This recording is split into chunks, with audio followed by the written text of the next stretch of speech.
तू मंदिर के पास क्या कर रहा है? अच्छा सुन, मैं सोच रहा हूँ आज तुझे 15 रुपए दूं। ऊपर से सोच रहा था तुझे सिनेमा भी दिखा लाऊं। क्या कहा? 15 रुपए देगा? इतने पैसे तेरे पास कहाँ से आए? मुझसे चोरी वोरी करवाएगा क्या? ऐसी कोई बात नहीं है।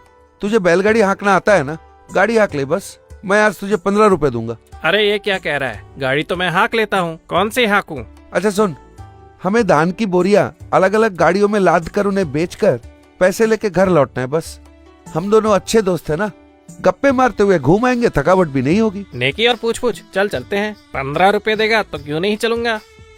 इस तरह जोगी को समझा बुझाकर दोनों दोस्त धान के दोनों गाड़ियों को लेकर निकल पड़े। कुछ दूर जाने पर उन्हें वीरू का दुकान दिखा। आज तो वीरू का दुकान खुला दिख रहा था। अच्छा हुआ वीरू ने आज दुकान खोला है। बोरिया यहाँ उतार दे। अरे भाई, यहाँ नहीं, हमें तो शहर तक जाना है। धान हमें शहर में बेचना है। बाप रे, शहर तक जाना है?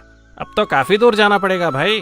तुझे मैं 3 रुपए देने के बजाय 15 रुपए दे रहा हूँ इसी काम के लिए। तू अगर शहर तक चल रहा है तो ठीक है, वरना गाड़ी तू यहीं पर छोड़ दे, 3 रुपए लेके लौट जा। ठीक है, शहर में 15 रुपए देगा ना, या फिर कोई चालाकी दिखाएगा? ऐसी कोई बात नहीं है, तुझे 15 रुपए मैं जरूर दूंगा। देख, तू जितना खटेगा उतना पैसे तू कमाएगा। बिना खटे पैसे कैसे कमाएगा बता, तू ही सोच जरा। फिर योगी को समझाकर कुशल शहर में सेठ के दुकान तक उसे ले पहुंचा। अच्छा योगी, तू यहीं पर रुक, मैं भी आता हूँ। फिर कुशल ने सेठ जी से 100 बस्तों का दाम मुहैया करा के 600 रुपए लेकर धान की बोरियां उतार कर घर लौटते वक्त, ये ले योगी तेरे 15 रुपए।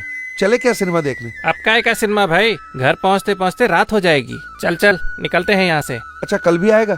तुझे मैं 15 रुपए और दूंगा। क्यों नहीं चलूंगा, जरूर चलूंगा।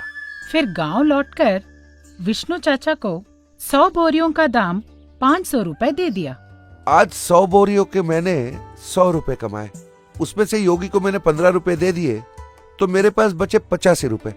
इसके अलावा विष्णु मामा ने जो 5 रुपए दिए उसे अगर जोड़ लूं तो 90 रुपए का मुनाफा है।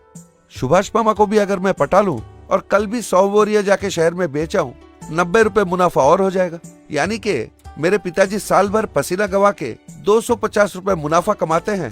मैं कल के 50 को भी अगर जोड़ूं तो सिर्फ 3 दिन में मैंने 230 रुपए कमाए हैं। लगता है ये धंधा बढ़िया है। अपने दोस्त की मदद से सुखी मामा के धान के साथ साथ बाकी गांव वालों को भी धान बेचने के लिए मनाकर सारा धान शहर के सेठ को बेचकर उस महीने 1000 रुपए मुनाफा उसने कमाया। ये सारी बातें उसने अपने पिता को नहीं बताई। इस बीच कुशल के परीक्षा के नतीजे भी आ गए, वो उत्तीर्ण हो गया। इस बीच गांव में धान का दुकानदार वीरू खराब तबीयत की वजह से गुजर गया। अच्छा बेटा, मैंने सुना कि तू पास हो गया।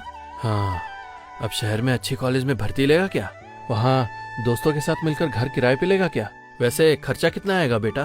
पिताजी, मैं आगे पढ़ने के लिए शहर नहीं जाऊंगा, मैं व्यापार करना चाहता हूँ। इसके बाद वो पहली बार जब धान बेचा था तब से लेकर आगे की पूरी कहानी अपने पिता को बताई। देखो कुशल बेटा, तुमने जो किया बढ़िया था। कोई और काम था नहीं तो ये काम कर लिया तूने।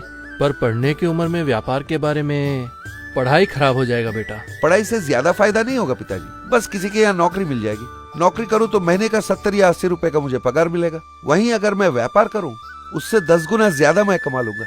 ऊपर से व्यापार करने का यही सही समय है। वो वीरू बाबू का दुकान भी तो बंद हो गया है। तेरी मर्जी बेटा, जो बोलना था मैंने बोल दिया।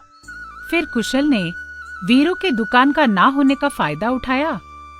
किसान से वो खुद ही धान खरीदने लगा और शहर में जाकर बेचने लगा। बहुत जल्द उसने दुकान भी खोल ली, पर हर काम को वो नफा नुकसान में ही तोलता।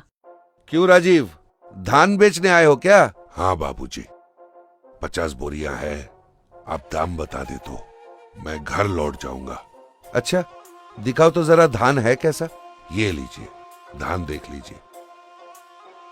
ये क्या, धान का गुणवत्ता कम दिख रहा है। आप खुद ही देख लो चाहो तो। ठीक ही तो है बाबूजी, मैं घर पे रोज इसी धान का भात खाता हूँ। मैंने अगर तुमसे ये धान खरीद लिया, मिल वाला जब मुझसे खरीदने आएगा बहुत कम दाम देगा, मेरा नुकसान हो जाएगा भाई। इसका तो मैं बोरी का 4 रुपए दूंगा बस। बेचना है तो बेचो, वरना चलते बनो। ये क्या बोल रहे हो? अब 4 रुपए में ही लेना है तो लो, पैसे दो तो मैं निकलूं। फिर धान बेचने वाले किसान के जाने के बाद रुई बेचने वाला किसान आया। क्यों कुशल, कैसे हो? तुम्हारे पिताजी कैसे हैं बताओ? अरे शायद अब तक खबर नहीं पहुंचा, हमारे पिताजी को गुजरे 3 महीने हो गए। ये देखो, मुझे किसी ने खबर तक नहीं दिया।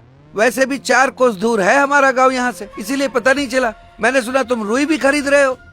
हाँ रामदीन जी, मैं रुई भी खरीद रहा हूँ। हमारे किसानों को बहुत दूर जाकर बेचना पड़ रहा था, इसीलिए धान के साथ साथ मैं रुई भी खरीद रहा हूँ। मेरे पास रुई के 100 बोरिया है। ये देखो, ये रुई है, जरा देख के बताओ। रामनाथ जी, इस रुई का गुणवत्ता काफी कम है। इस गुणवत्ते वाले रुई को खरीदने के लिए कोई मिल वाला आगे नहीं आ रहा है। बोरी प्रति 6 रुपए से ज्यादा नहीं दे सकता। अरे ये क्या, पिछले साल तो यही गुणवत्ता वाले रुई को मैंने बोरी 8 रुपए में बेचा था, पर इस साल 2 रुपए कम क्यों बोल रहे हो बताओ? देखिए रामदीन जी, मैं रुई को ज्यादा दाम में खरीद के कम दाम में तो बेच नहीं सकता। आगे आपकी मर्जी। ठीक है, अब क्या करूं मैं? 6 रुपए हिसाब ही दे दो। फिर रुई के किसान के जाने के बाद अरे बाबूजी, राजीव ने जो धान लाया था वो अच्छा ही था, रामू जी ने जो रुई लाया था वो भी अच्छा था। मुझे लग रहा है आपने उनको सही दाम नहीं दिया बाबूजी। अरे आपको क्या पता है व्यापार के बारे में? 100 बातें बनाकर भी हमें जितना कम में हो सके किसान से माल खरीदना होता है, और ज्यादा मुनाफे में हमें बेचना होता है। उसे व्यापार कहते हैं। आपका ज्ञान आपके पास रख लिया करो। जो भी किसान आता उसे ठग के कम दाम में उनसे सामान खरीदता और ज्यादा दाम में मिल वाले को बेचता।